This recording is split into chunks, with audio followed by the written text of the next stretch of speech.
नमस्कार, आप भारत 24 पर देख रहे हैं सबसे जोरदार शो जवाब देना पड़ेगा और आपके साथ मैं हूं पूजा यादव और अपने शो की तरफ फिर से वापसी करेंगे। जवाब देना पड़ेगा। देखिए, आप लगातार देख रहे हैं पाकिस्तान आतंकी बनाने का खामियाजा भुगत रहा है। वो बार बार गलती करता है और बार बार आतंक का शिकार भी हो जाता है। बड़ी बात यह है कि पाकिस्तान एक तरफ जहां सांप को दूध पिलाता रहा, वहीं अब वक्त आ गया कि यह सांप पाकिस्तान को ही डस रहा है।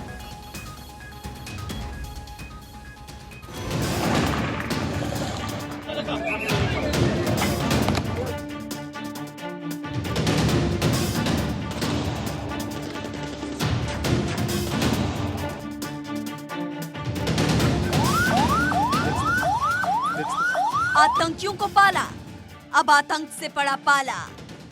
इज्तिमाई गलती, कौमी गलती ये हुई हैं, ये लैप्सेस हुई हैं। कोई जरूरत नहीं थी मुजाहिदीन तैयार करने की।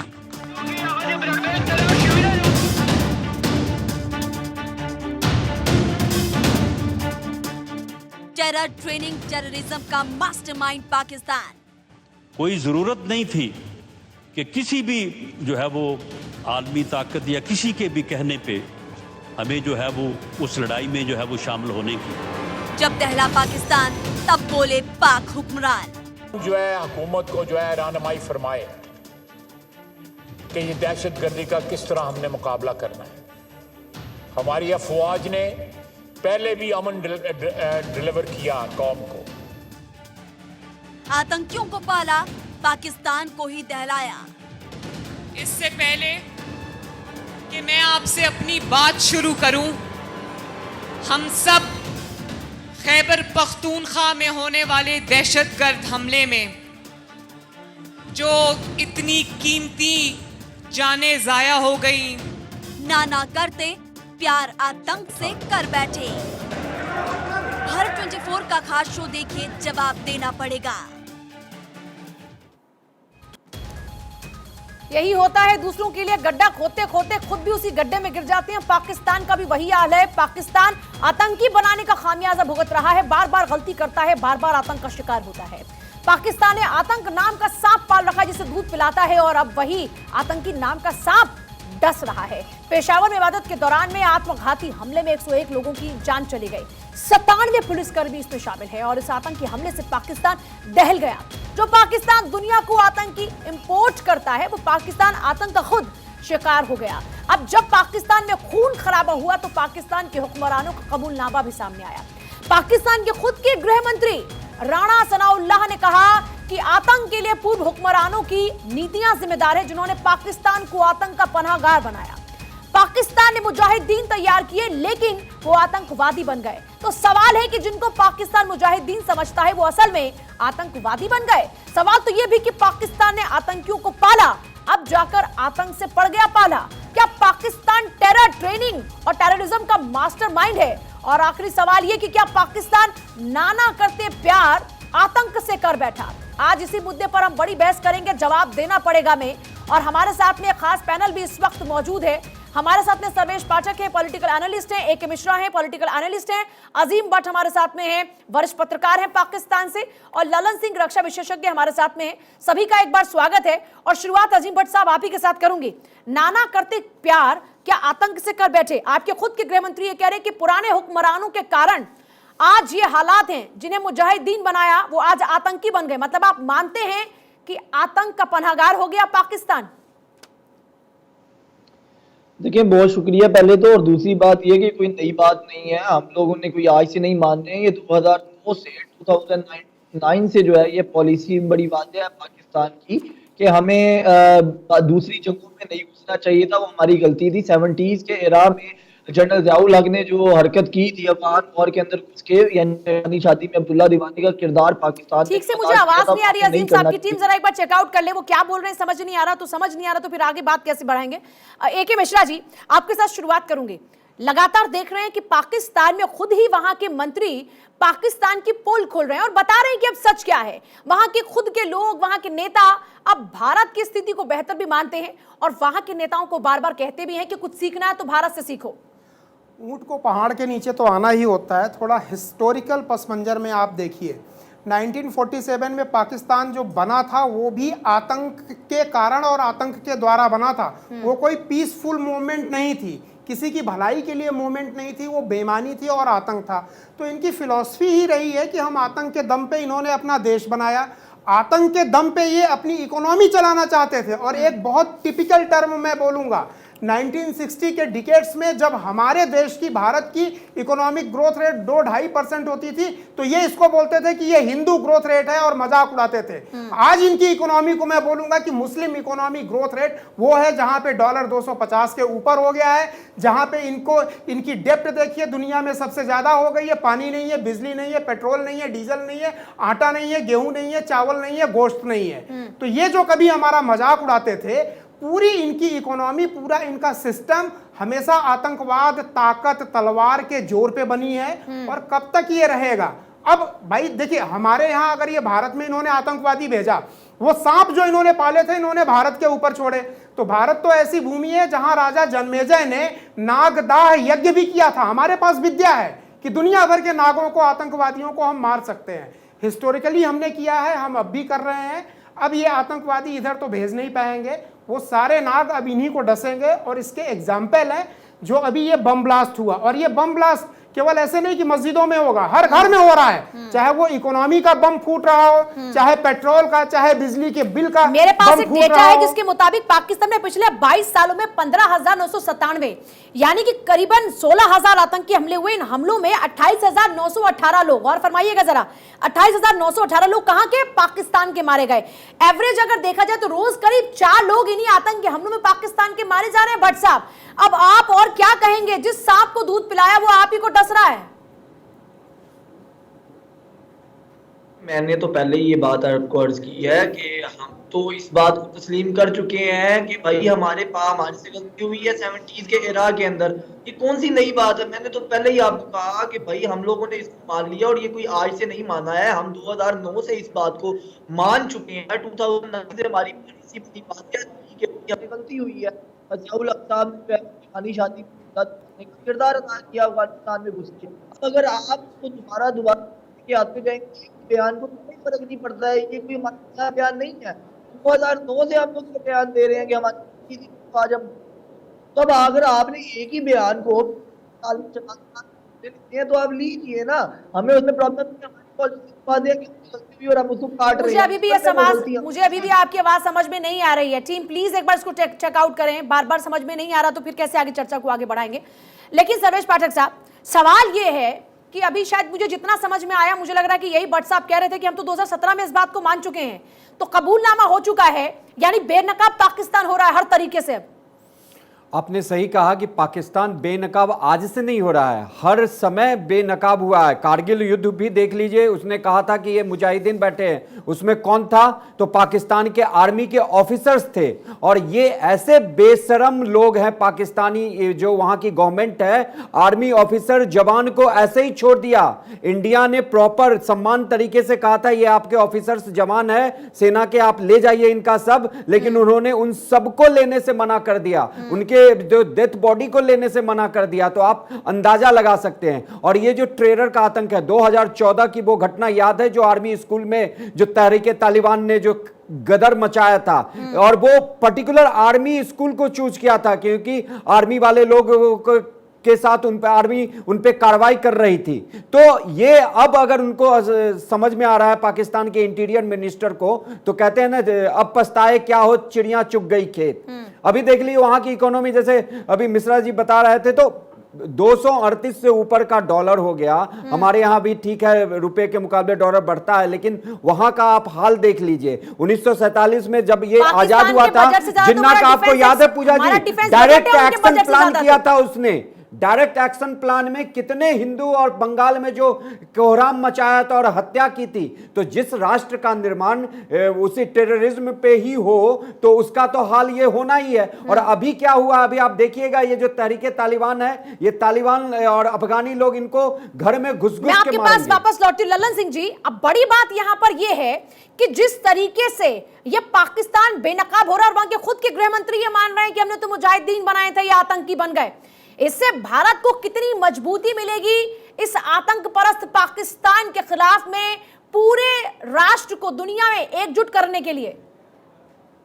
देखिए मैडम, भारत जो है वैश्विक मंच के ऊपर पूरी तौर पे ताकत के साथ प्रमाण और सबूतों को देकर ये एक साफ जाहिर कर चुका है कि ये जो पाकिस्तान है वो उसकी जो माइंड है, जो उसके काम है और जो उसके पुरानी विरासत और इतिहास है वो पूरी तौर पे आतंकियों के साथ जुड़ा हुआ है। मैं यकीनन बता सकता हूँ, पिछले सोमवार को पुलिस लाइन के अंदर जो मस्जिद में आत्मघाती धमाका हुआ और जिसमें आज लगभग 100 लोगों से ज्यादा की मौत हो गई और 200 से ज्यादा लोग घायल हैं, ये दुनिया के लिए एक और बेहतर साबित होगा, क्योंकि अब वो किसी से मुंह छुपाने के लायक नहीं है।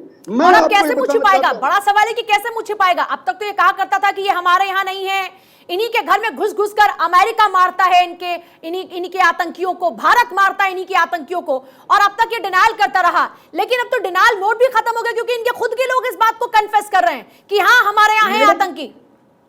मैडम, जब इनके गृह मंत्री उच्च सदन के अंदर अपने आप में एक्सेप्ट कर रहे हैं, हालांकि वो पूर्व इमरान खान को और आईएसआई के चीफ को ब्लेम भी कर रहे हैं, ये तो इनकी राजनीति है, लेकिन सच यही है कि इन्होंने मुजाहिदीन बनाए और वो भारत के लिए विशेष कर इनकी सोच और रणनीति, और आईएसआई तो पूरा काम ही करता है केवल इसी आधार पे कि भारत के अंदर कश्मीर हो या बॉर्डर की जितनी स्टेट्स हैं उसके अंदर आतंकवाद और इंटरनल सिक्योरिटी को कैसे डिस्टर्ब किया जाए। मुझे ऐसा लगता है, जब मैं 90 के दशक में भी एकदम यंग ऑफिसर था तो इनकी हालत हमें साफ पता चलती थी, और उसी का परिणाम है कि आज दुनिया के अंदर इनके जो मक्के जैसे लोग हैं उनको वैश्विक आतंकवादी घोषित किया जा रहा है। लेकिन ये जो पेशावर में हुआ, अब ये रो रहे हैं।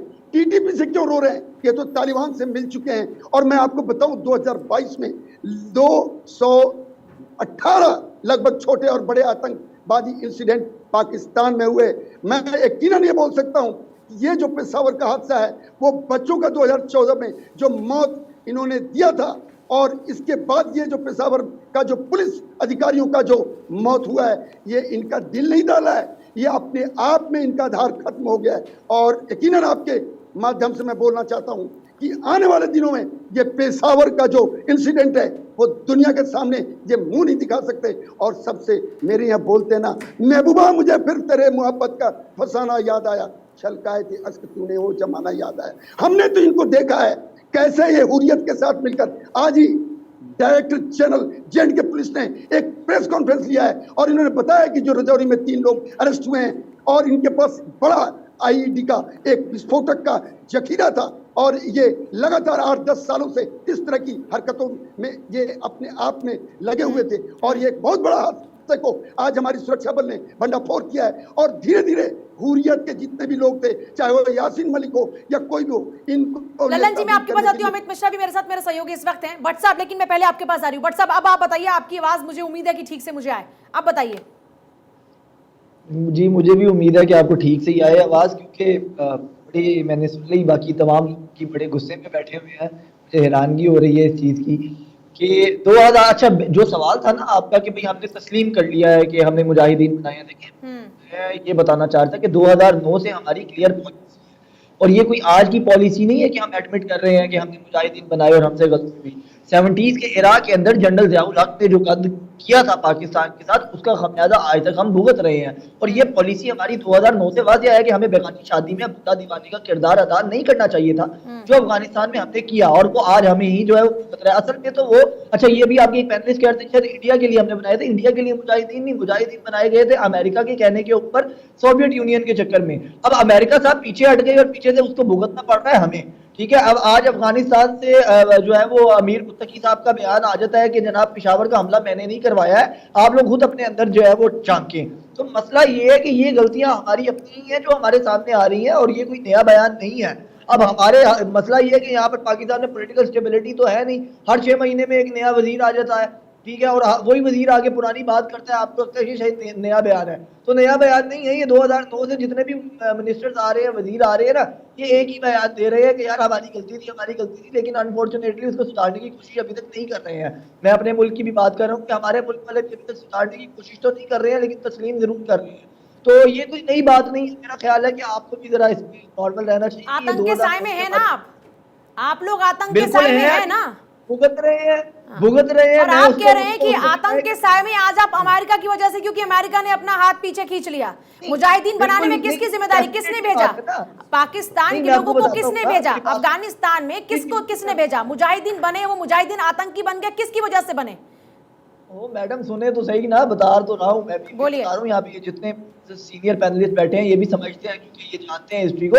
70s में जब सोवियत यूनियन के चक्कर के अंदर जियाउल हक को अप्रोच किया गया था अमेरिका की जानिब से, और अलकायदा और दीगर जगहों के ऊपर जो है वो उसको सपोर्ट करने के लिए कहा गया था, वहां पर हमने जो है वो हमारे से मामला मिसहैंडल हुआ। वहां से पाकिस्तान ने मिसहैंडलिंग करते हुए अमेरिका का साथ दिया, और अमेरिका के साथ देने के चक्कर के अंदर जो है वो अफगान वॉर में घुस गए। जब हम अफगान वॉर में घुसे तो अभी ये 20 साल जो धक्के खाने के बाद अमेरिका वापस चला गया चुप करके। आपकी इन बातों का जवाब अमित मिश्रा देंगे। अमित मिश्रा जी, लाखों फौजी मरवाने के बाद अमेरिका तो वापस निकल गया। लेकिन सबसे बड़ी बात है कि ये सुन लीजिए, जरा सुन लीजिए एक सबसे बार। बड़ी बात है जो ये कह रहे हैं कि रशिया के, सोवियत के कहने पे इनके यहाँ मुजाहिदीन पैदा हुए, बिल्कुल गलत है। पाकिस्तान की देखिए कभी कोई फॉरेन पॉलिसी जो है वो स्ट्रैटेजिक नहीं रही है। वो हमेशा से पैसे के लालच में अपनी पॉलिसी को बदस्तूर बदलता रहता है, ये हमें समझनी पड़ेगी। और जब 71 में पूजा इस देश की प्रधानमंत्री इंदिरा गांधी ने इनको दो फाड़ कर दिया, तो इनको अपनी, पाकिस्तान को अपनी शक्ति का एहसास हो गया। उसके बाद ये वर्ल्ड के हर कोने में, हर मजबूत देश के पास हाथ फैलाते घूमते रहे, और वहां से जो इनको फंडिंग हुई सोवियत रूस ने किया, और उस फंडिंग से इन्होंने मुजाहिदीन पैदा किया। जो जैसा बोता है वैसा ही वो काटता है, ये जो कहावत हमारे यहाँ है वो पाकिस्तान पर चरितार्थ होती है। इन्होंने उसका इस्तेमाल रशिया के कहने पर और बाद में अमेरिका के इंटरवेंशन पे अफगानिस्तान में किया, और जब वो मुजाहिदीन इनके कब्जे से बाहर हो गए उसका इस्तेमाल आईएसआई करने लगी भारत के खिलाफ। तो अब उनके पास कोई काम है नहीं, वो पाकिस्तान के उन रहनुमाओं के भी हाथ में नहीं है जिन्होंने उनको फंडिंग की या जिनके जरिए उनका जन्म हुआ। अब वो उन्हीं के खिलाफ वो हथियार उठा रहे हैं। तो ये जो हमारे वहां से काउंटरपार्ट बता रहे हैं बिल्कुल बेजा है कि पाकिस्तान का इस्तेमाल किया गया। पाकिस्तान खुद इस्तेमाल होने के लिए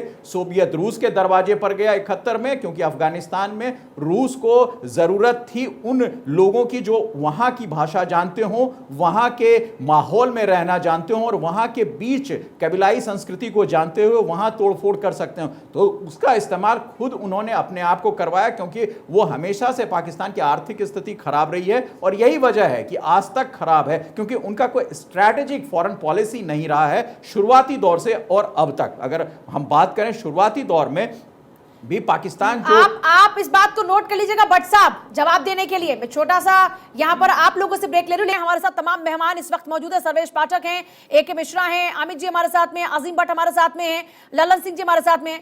अब भट्ट साहब इस बात का जवाब दीजिएगा, आप जो दावे कर रहे हैं, अमित जी ने बाकायदा आपको बड़ा पॉइंट टू पॉइंट बताया, आपका लालच आपको ले डूबा, किसी और ने आपको बर्बाद नहीं किया, बल्कि खुद की बर्बादी के जिम्मेदार आप खुद हैं। बड़ी माजरत के साथ आपके जो पैनलिस्ट हैं उनको थोड़ी सी पढ़नी चाहिए हिस्ट्री के, क्या था क्या नहीं था। 1960 से लेके तकरीबन 80 तक जो है इंडिया हमारी इकोनॉमी को फॉलो करता था, हमारी इकोनॉमी इनसे बहुत आगे थी। ठीक है, पहले तो इनको ये पता होना चाहिए, और आपके बाकी आई थिंक पैनलिस्ट जो है उनको पता होगा ये कि 1960 में हमारी क्या जीडीपी थी और आपकी क्या थी। हमसे ना पूछे जीडीपी का, जाके जो है वो गूगल ही कर लेते तो शायद इनको पता लग जाता। लेकिन एनीवेज, हाँ, दूसरी बात जो है ये मुझे बड़ा हास्यास्पद लग रहा है। आप हमारे मेहमान हैं आज, लेकिन आपकी बातों पर ना मुझे आपको रोकना पड़ रहा है कि आप कैसी हास्यास्पद बातें कर रहे हैं। आपको जी आपको भूखे मरने की आपकी नौबत है, खाने को नहीं है दाने, आटा आपके पास नहीं, तेल आपके पास नहीं, कुछ आपके पास है नहीं खाने को। सुनने की हिम्मत है तो सुन लीजिए, वरना आप बोल लीजिए। हमें सुनने की भी हिम्मत है और सामने की भी हिम्मत है, तो सुने, फिर चुप करके पहले सुन लीजिए, फिर आप अपना सवाल कीजिए, सवाल के बाद मेरा जवाब दीजिए। लेकिन आपके झूठ को थोड़ी प्रमोट करेंगे सर, आप तो झूठ बोलेंगे तो झूठ को थोड़ी प्रमोट करेंगे आपके। अब आपकी अकल पे मातम करने को दिल कर रहा है मेरा, मैं क्या करूं। आपको अभी 4 साल हुए होंगे। मातम तो हम आपके हालातों पर कर रहे हैं, क्यों अमित जी, क्यों AK मिश्रा जी? 1960 के जाके पढ़े, 1960 जाके पढ़ लें, कभी आपने पढ़ा हो तो। बोलिए AK मिश्रा जी, बोलिए। देखिए जो AK मिश्रा बोलेंगे पहले साहब जो बैठे सुनने की तो इन्होंने भले ही बोला 3 बार अरे सुन लीजिए, अगर नहीं सुनना है तो भाई मत बताया करें। नहीं करना है कि ये कबूल के बाद भी अपनी बात से मुकर जाते हैं, तलाक का भी ऑप्शन है। रही बात जीडीपी की, तो डेफिनेटली इस चीज को बोलने में ये हिस्टोरिकल फैक्ट है कि आपकी जीडीपी बेहतर थी, क्योंकि वो पोर्शन पंजाब वगैरह ज्यादा नहीं था। आपने अपनी आवाम को लगाया किस पे? सस्ते कमाई पे, आसान पैसे पे, कि कहीं से भी 2 टका मिल जाए, आपने अपनी आवाम को लगा दिया। एजुकेट तो किया नहीं आपने, रियल प्रोडक्शन में आपने अपनी आवाम को तो लगाया नहीं। अमित जी, नहीं अरे अजीम भाई जी, अपनी आप एंकर को बताया वरिष्ठ ना हैं ये कि हमारी और जीडीपी अच्छी थी, उस बेचारी को नहीं पता, वो हंस रही है आगे से, वो कह रही अरे है मैं तो मुझे आपकी आज की जीडीपी पर हंस रही हूँ, मैं आपकी आज की जीडीपी पर हंस रही हूँ। आपको तो सीखना चाहिए हमसे, आपको तो सीखना चाहिए हमसे कि आप अगर कल नंबर 1 थे तो आज आप 0 पर हैं। अरे हमने 50 करोड़ रुपए दिए थे अमित जी, आजादी के टाइम पे कि अमित भाई जी, तुम चूल्हा चौका अपना लगा लो। आप एंकर उसके बाद भी ये जो है इनके यहाँ आज ना चूल्हा है ना चौका अमित है, जी, जल्दी से मुझे ना पेपर चूल्हे में जाना आ गए। अमित जी, जी अजीम जी, आप एंकर वरिष्ठ जो है उसको पत्रकार सबसे हैं पहले पढ़ना पाकिस्तान के, चाहिए। और आपकी जो इज्जत है वो सब जगह मालूम है, लेकिन सबसे बड़ी बात यह है कि आपने कहा कि आपकी जीडीपी आपकी जीडीपी बढ़ी कैसे, इसके भी तर्क हैं, और उस तर्क पे हम दोनों पत्रकार हैं, हमें इस बात पर कोई गिला शिकवा नहीं होना चाहिए। पाकिस्तान की जो शुरुआत है, अगर आप 47 के बाद जाएं तो पाकिस्तान एक अड्डा बना हथियारों की खरीद फरोख्त का। आपको ये जानना जरूरी है। और मुझे मजबूरन छोटा उसकी सा जो ब्रेक लेना आय होगा थी, अमित जो जी, मैं सभी आमदनी के थी, पास वापस लौटू, छोटा सा ब्रेक हम ले रहे हैं, लेकिन मैं जरा व्हाट्सअप जाते तो फिर आपको बता दूं, मैं हंसी आपकी आज की हालत पर कि आप इतना फख्र से बता रहे कि हम ये थे और वो थे। जनाब आज पर बात कीजिए ना, और एक बार फिर से चर्चा की शुरुआत करेंगे। तमाम पैनलिस्ट हमारे साथ में इस वक्त मौजूद हैं। अमित जी, ब्रेक पर जाने से पहले मैं आपके पास थी, बात पूरी कीजिएगा। बिल्कुल, हमारे जो सहयोगी वहाँ से हैं, पत्रकार हैं वरिष्ठ अजीम भट्ट साहब, वो कह रहे थे कि उनकी जीडीपी बहुत अच्छी रही हिंदुस्तान के मुकाबले। मैं बिल्कुल उनकी बात से सहमत हूँ। हमारे हिंदुस्तान में अन्न पैदा की जाती है, गेहूं और चावल और अन्न, दलहन और तेलहन की हम खेती करते हैं। अजीम भाई के यहाँ जो खेती होती है और हो रही थी, उनकी जीडीपी जिनका वो दावा करते हैं, वो आतंकी की खेती हो रही थी, आतंकी बनाने की खेती हो रही थी। इसलिए जाहिर सी बात है वहाँ बहुत इजी कमिंग पैसा है, वहाँ आप उसके हिसाब से अगर अपनी जीडीपी को बढ़ाते देख, आज क्या हश्र हुआ। आज ना आपके खुद के आतंकी हुए जिनको आपने सरपरस्ती दी, जिनको आपने एक रहनुमाई दी और जिनको आपने सुरक्षा दी, वो आपके भी नहीं हुए। कई ऐसे आतंकवादी जो पाकिस्तान की सरकार की सरपरस्ती में सुरक्षा में उनको सुरक्षा मुहैया कराई गई। क्यों कराई गई? क्या जीडीपी बढ़ाने के लिए कराई गई थी? हमारे यहाँ हिंदुस्तान में एक भी ऐसे व्यक्ति जिन पर दाग हो, आरोप हो, उसकी सुरक्षा हटा ली जाती है। आपके यहाँ तो भाई अमेरिका के दबाव में भी लोग ऐसे पनपते रहे, रहते रहे, जिनको आपने सुरक्षा दी, फिर बाद में वो अमेरिका ने उसे आकर मारा। तो ये जगजाहिर सी बात है, इसमें कोई छुपी बात नहीं है। जहां आपकी जीडीपी अच्छी थी, वहां ये भी कबूल करना आपके लिए उतना ही अच्छा होगा कि आपने जीडीपी के बदले कौन सी खेती की, कौन सी आतंकी खेती आपने पनपाई, जिसके चलते पाकिस्तान आज इस कगार पर है कि वहां आटे की लाइनों में लड़ाइयां हो रही है। हमारी पूरी हमदर्दी आपके साथ है, क्योंकि हमारे ही शरीर का एक अंग है आप, और हमें दुख होता है कि वो अंग इतना कमजोर क्यों हुआ है। उसकी वजह यही सिर्फ रही है आप वाकई कि से आपने कमजोर मान रहे हैं या फिर ये मान रहे हैं कि वो अब ऐसा हमारा हिस्सा है जो गलने लगा है? अमित जी, बिल्कुल गलने लगा है, और उसमें मतलब आप किसी लोहे में जब जंग लगती है तो आप देखो उसको किसी काम के लायक नहीं समझा जाता है। वो हालत इस मुल्क की हो गई है। आजिम भट्ट साहब। अच्छा जी, अच्छा अमित जी, बात ये है कि मैं, आप जो मुझे तस्लीम करने के लिए कह रहे हैं, मैं तो पहले ही, सबसे पहले मैंने जवाब में तस्लीम ही किया था कि हमने अपनी गलतियों का खमियाजा भुगतते हैं, और अभी तक भुगतते हैं और पहले भी भुगता है। सवाल ये नहीं था, सवाल ये था कि सिर्फ रेलेवेंट टू द 1960 जीडीपी, जब मैंने उसकी गुफ्तगू की तो मैडम हंस पड़ी थी। तो मैंने उनको ये कहा था कि बीइंग अ मॉडरेटर, आपकी एथिक्स जर्नलिज्म की ये कहती हैं कि आप हंसेंगी नहीं बल्कि उसको समझेंगी। एनीवे, लीव उसको छोड़ते हैं हम, बाकी आते हैं हम आपकी तरफ। आपने बिल्कुल ठीक कहा, इसमें कोई गलत बात नहीं है कि हमें हरदम यूज किया गया, और मेरी हंसी जख्म दे गई, तो आपको मेरी हंसी जख्म दे गई, और आपके यहाँ पर जो हालात है वो मुझे जख्म दे रहे हैं। आपकी हंसी नहीं, बीइंग अ मॉडरेटर आपकी जिम्मेदारी होती है जर्नलिज्म एथिक्स को। जर्नलिज्म एथिक्स क्या है? Problem is that, nothing else. चलिए ठीक है, उस पर नहीं आते हैं। हाँ ठीक है, अपने मुद्दे पर आते हैं। जर्नलिज्म एथिक्स, हाँ मैं मुद्दे पे आता हूँ। तो बात ये है कि जो अमित जी ने बात की, बिल्कुल वो ठीक है कि जब हमें कोई यूज कर रहा है तो डेफिनेटली हम अगर यूज हो रहे हैं तो वो हमारी भी गलती है, और हमने उसको जो है वो, अगर आप प्रोस्पेक्टिव देख लें, हिस्टोरिकल बैक, तो आप देखेंगे कि उसमें हमने गलतियां की हैं जो हम भुगत रहे हैं, इसमें किसी और को दोषी जो है ना वो ठहराना या किसी और को जिम्मेदार ठहराना वो बड़ी गलती होगी। पाकिस्तान अपनी पॉलिसीज के चले कल की बात छोड़ो, कल की बात पुरानी, नए दौर में लिखते हैं अब नई एक कहानी। अब इस नई कहानी के लिए पाकिस्तान क्या कर रहा है? चलिए जो हुआ सो हुआ, हमने तो वही माना। आज उस आतंक जिसको आज पाकिस्तान को आतंकिस्तान कहते हैं, इस छवि से उभरने के लिए, आज उस आतंक से उभरने के लिए जो आपको जख्म दे रहा है, उससे उभरने के लिए क्या कर रहे हैं पाकिस्तान के लोग? उसमें बड़ी अच्छी चीज है, मैं बिल्कुल आप ठीक कह रही हैं। देखिए उसके अंदर बड़ी इंपॉर्टेंट चीज ये है कि अब पाकिस्तान के अंदर चूंकि पॉलिटिक्स जो है वो घर घर में जा चुकी है और जो नौजवान है, जो यंग नस्ल है, वो बड़ी ओपनली और ब्लंटली इस बात को जो है वो क्रिटिसाइज कर रही है कि हमने देखिए, मैं अभी यहाँ पर इंडियन टीवी पर बैठ के अगर ये बात बड़ी ओपनली कर रहा हूँ कि हमारी पॉलिसी गलत थी और उसका खामियाजा भुगत रहे हैं, तो यहाँ से आप अंदाजा लगा सकती हैं कि पाकिस्तान का माइंडसेट जो है वो अब कहाँ जा चुका है। अगर हमारे फॉरेन मिनिस्टर खड़े होके बिलावल भुट्टो ये बात कर सकते हैं कि भाई तालिबान के साथ जो है वो हमारी डीलिंग जो है वो गलत थी और ये गलत है, ये तालिबान बैड तालिबान तो कोई कॉन्सेप्ट नहीं है, दहशतगर्द तो फिर इसका मतलब ए.के. मिश्रा जी ये हुआ, मैं भट्ट साहब आती हूँ आपके पास। ए.के. मिश्रा जी, इसका मतलब ये हुआ कि वहां के लोग तो खुद को प्रताड़ित महसूस कर रहे हैं, वहां के हुक्मरान अपनी मौज मस्ती के लिए वहां के लोगों को भेंट चढ़ा रहे हैं। नहीं मैम, देखिए दो चीज़ें हैं, वहाँ के हुक्मरान को, मिलिट्री को, और वहाँ के लोगों को भी आप अलग मत करिए। देखिए वहाँ के मुल्ला मौलवी, मिलिट्री, वहाँ की आवाम और वहाँ के नेता सब इसमें शामिल थे। रही बात इनके यहाँ जो क्राइसिस चल रही है और ये लोग चिल्ला रहे हैं ना, तो मैं अभी से आपको बता देता हूँ सर, अभी टेररिज्म वगैरह के लिए तो पैसा आ नहीं रहा है। आपकी इकोनॉमी बड़ी बूम करने वाली है, एक धंधा चलने वाला है, वो है ताबूत और कफन का, उसका बिजनेस शुरू करिए। अब देखिए आपके यहाँ जो आपने अभी तक दुनिया भर को परेशान किया, वो चीजें अब आपकी सरजमी पे होंगी। कफन तैयार है, ताबूत तैयार है और कब्र भी तैयार है, आप लोगों को बस उसमें लिटाना है। जो इतना परेशान करके पूरी दुनिया को आपने रखा है, उसका अंजाम यही है। आप इसको भी तस्लीम कर लीजिए और कबूल कर लीजिए। कबूल करते हैं कि नहीं? तस्लीम करेंगे कि नहीं? अच्छा जी जी, मुझे इम्पोर्टेंट चीज पता है क्या है? इम्पोर्टेंट चीज ये है कि आप कह रहे हैं कि हम लोग चिल्ला रहे हैं। यार 5 बंदे आप पैनलिस्ट इंडियन बैठे हुए हैं, मैं अकेला आपसे डील कर रहा हूँ हंस के, ठीक है? तो चिल्ला हम नहीं रहे हैं, आप चिल्ला रहे हैं भाई। ताबूत कफन की बातें आप कर रहे हैं, हम तो कर ही नहीं रहे हैं। नहीं आप एक ऐसे एग्जाम्पल होंगे जो अपना ताबूत खुद बनाएंगे सर। आपका ताबूत किसी और ने तैयार नहीं किया है, आपने खुद ने तैयार किया है। अपनी कब्र आपने खुद खोदी है, भारत ने नहीं खोदी है। आप दिलेर आदमी हैं कि ऐसी बदहाली में जहां पर खुद नहीं पता कि कब कौन मर जाए, कब कौन दफन हो जाए, ऐसे हालातों में भी आप मुस्कुरा कर बात करें, आप दिलेरी हैं। हमें कोई प्रॉब्लम नहीं, हमें आप खुले दिल के लोग हैं, हमें प्रॉब्लम नहीं होती, आप टेंशन ना लें। आप लोग हमारी फिक्र इतनी ना, जब प्रॉब्लम नहीं है तो कटोरा लेके भीख क्यों मांग रहे हैं? जब आपको प्रॉब्लम नहीं है तो कटोरा लेके भीख क्यों मांग रहे हैं?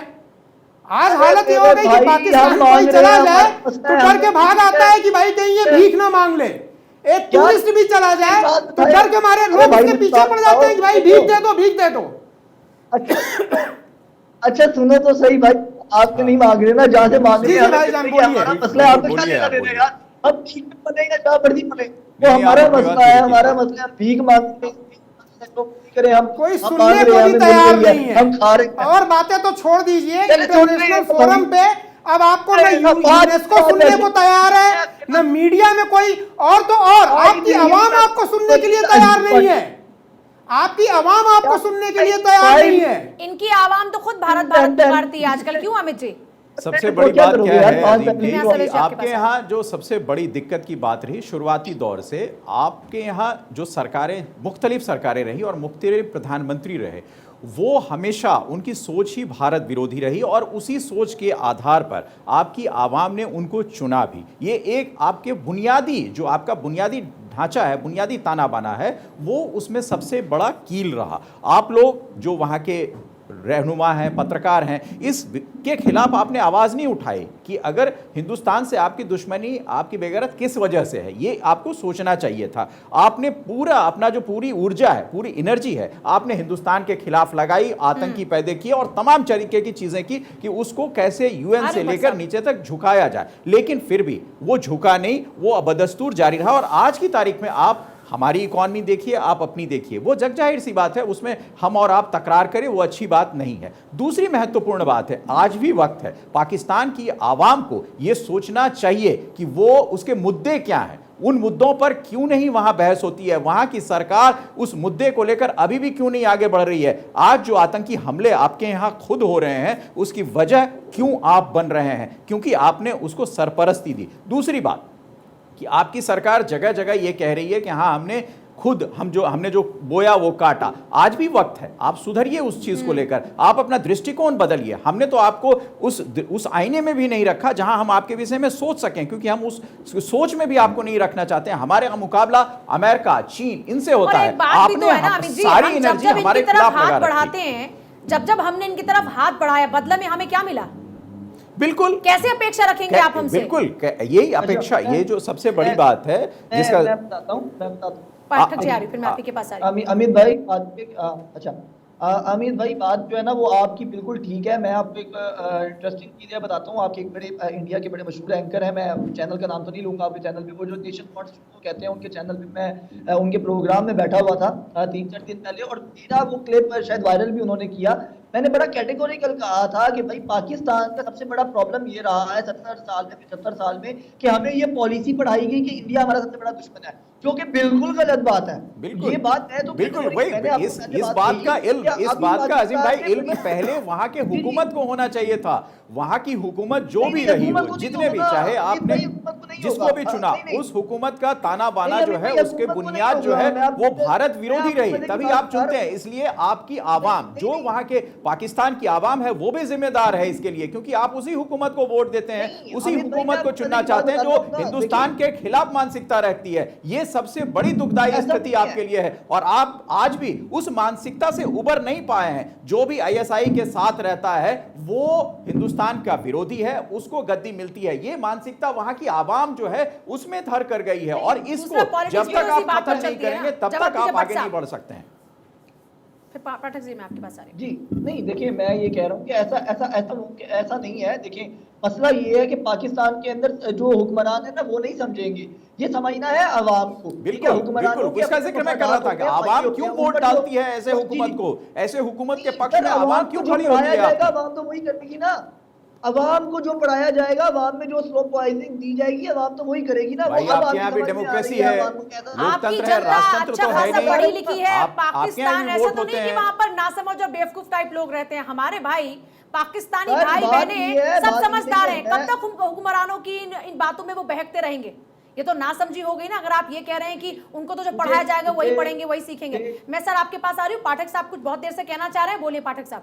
देखिए अमित सर जो अभी बोल रहे थे कि वहां पे आतंकी की खेती होती है, तो इस देश का निर्माण ही हुआ था आतंक के उस पे, मतलब राह पे। अब देख लिए जिस तरह बंटवारा हुआ, और उस समय जिन्ना जो डायरेक्ट एक्शन प्लान लेके आए, तो वो क्या था? वो आतंक की ही राह था। तो जिस देश की बुनियाद ही ऐसी रहेगी तो वो उसमें फसल तो ऐसे ही आएंगे। दूसरी बात जीडीपी की या जो भी हो रही थी, देखिए 4 साल तक ये एफएटीएफ के ग्रे लिस्ट में थे। जो देश हमसे कट के अलग हुआ और हमें कह रहे थे कि 60 तक हमारी जीडीपी देखिए, और उनको कटोरा लेके दर दर क्यों घूमना पड़ रहा है? एफएटीएफ की ग्रे लिस्ट से बाहर आने के लिए उन्होंने कितनी मशक्कत की है। मतलब तमाम जितने भी गलत चीज हो रहे हैं, आज पाकिस्तान में का नाम आ रहा है अगर कहीं भी आतंकवादी घटना हो रही है तो, और इंडिया के खिलाफ तो इनका एक मुहिम ही था। अब हमारे यहाँ के जितने भी वांछित आतंकवादी टेररिस्ट है, सब इनके यहाँ बैठे हुए हैं। हमने कितनी बार इनको डोजियर दिया, कितनी बार कहा, लेकिन वो इस चीज को नहीं कर रहे। आज देखिए चाइना की ये गोद में बैठे, ये सोच रहे हैं, बोले जल्दी से। मैं कह रहा हूं कि चाइना ये सोच रहा है कि चाइना इनकी हेल्प करेगा, और चाइना भी इनके सैनिकों को, वहां के आम आदमी को मार रहा है। चाइना के जो सैनिक है, जो जहां पे वो बैठे पड़े हैं। तो ये इनको सोचना पड़ेगा कि आखिर कहां कमी रह गई है और इस कमी को कैसे पूरा किया जाए, क्योंकि ये कोई दयनीय स्थिति नहीं आई है, इससे बदतर स्थिति होने वाली है। चीन दगाबाज रे, तो कौन आपका अपना खास रे? अच्छा देखिए, मैं पहले अमित भाई की जो बात थी ना, मैं उसको कंप्लीट कर लेता हूँ, उसके बाद मैं आता हूँ। देखिए मैं जो बात कर रहा था कि देखिए अवाम, जब आप 4वीं से 5वीं यानी 4 to 5 क्लास के बच्चों को ये पढ़ाना शुरू कर दें किताबों के अंदर कि भाई ये हुआ 65 में, ये हुआ 47 में, ये हुआ 71 में, ये हुआ 99 में, तो वो एक स्लो पॉइजनिंग होती है दिमाग में जो आपने अवाम के डाली होती है, ठीक है ना। तो 75 साल तो हमारी अवाम को लगाया गया उसके पीछे। लेकिन अब आगे जो मैंने पहले भी बात की यहाँ की यूथ बड़ी ब्लैंड हो चुकी है उस पर अजीम भाई, हमारी हुकूमत ने तो आपकी हर गुनाह को भूलकर भी अपने रिश्ते बदस्तूर अच्छे करने के लिए संपर्क किया, आपको आतंकियों का डोजियर भेजा कि आप उस पर कार्रवाई करें। लेकिन मैं आपको बताऊं कि आपकी तरफ से, आपकी हुकूमत की तरफ से हमारे हुकूमत और हमारे विश्वास पर हमेशा पीठ में खंजर भोंका गया, और इसकी वजह से ही हिंदुस्तान जो है वो बहुत खूब कर कदम रखता है पाकिस्तान के साथ रिश्तों में। मैं आपको बताऊं, क्योंकि आप जितने भी उदाहरण दे लो, उसके एवज में आपकी हुकूमत ने वही किया जो आपकी आवाम चाहती थी, क्योंकि उसी के आधार पर उनका चुनाव होता था। तो आज जो मुफलिसी के हालात में पाकिस्तान है, उसके लिए कोई और गुनहगार नहीं है, उसके लिए वहां की आवाम गुनहगार है, क्योंकि उन्होंने उन लोगों की स्वीकार्यता अनिवार्य की, उन लोगों को स्वीकारा, उनको गद्दी सौंपी जो हिंदुस्तान विरोधी मानसिकता रखते थे। आपने हर वक्त, आप जितने भी 48 के बाद से लेकर आप और हम आज 2023 में डिस्कशन कर रहे हैं, इतने बीच में जितने भी बार हिंदुस्तान की हुकूमत के तरफ से कई बार दोस्ती का पैगाम भेजा गया, आपने अटल बिहारी वाजपेयी, मनमोहन सिंह, तमाम बस यात्रा, लाहौर बस यात्रा, अमित जी, वो आपने उसको जो है तमाम ऐसी चीजें हमने कोशिश की कि हमारे आप शरीर के हिस्से हैं, आपके यहाँ वो चीजें ना आए, और वो आपने उसका शिला क्या दिया। बोलिए, मेरे पास बहुत कम वक्त, जल्दी जल्दी बात रखिएगा आप सभी लोग। अच्छा, मुझे सिर्फ 30 सेकंड मेरे सुन लीजिए। अभी भाई बात ये है कि मैं आपको एक बड़ा क्लियर बता दूं कि अवाम के अंदर ऐसा कुछ नहीं है। अब हमारे यहाँ कभी भी जनरल इलेक्शन जो है वो इंडिया से दुश्मनी या दोस्ती की बुनियाद पर नहीं होते हैं। हमारे यहाँ अपने इतने मसाइल हैं कि वो उसके ऊपर होते हैं। दूसरी बात, पाकिस्तान के अंदर गांधी जी के बाद अगर सबसे ज्यादा किसी इंडियन का जो है वो एहतराम किया जाता है तो वो अटल बिहारी वाजपेयी साहब है। तो यहाँ की आवाम वाजपेयी साहब को बहुत ही जो है वो एहतराम और अकीदत के साथ याद करती है। ये बात आप रहने दीजिए। मैं आपके पास ललन सिंह जी कुछ कहना चाह रहे हैं, जल्दी से, समय पास वक्त कम है। ललन जी बोलिए।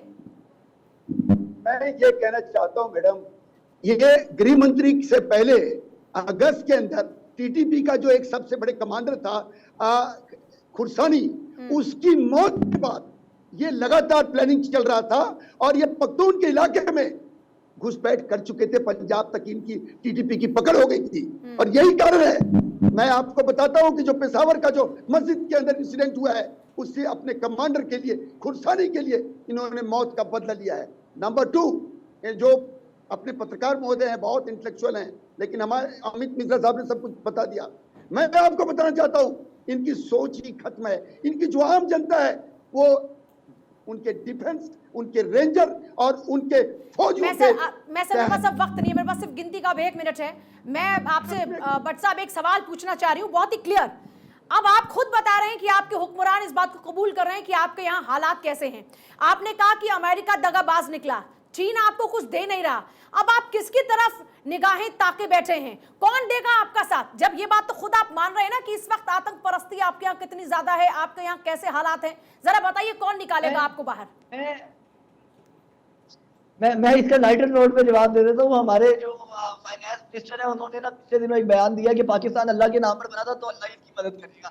तो फिर अब हम अल्लाह की मदद का इंतजार कर रहे हैं। तो लाइटर नोट में फिलहाल मैं एक चीज आपसे गुजारिश करूंगा पूछने की कि आपसे अलग हुआ बांग्लादेश, बांग्लादेश की मानसिकता क्या है वो पूरी दुनिया को पता है, और उसकी जीडीपी आज क्या है वो भी पता है। क्यों आपसे अलग होने के बाद वो इतना ज्यादा बढ़ा?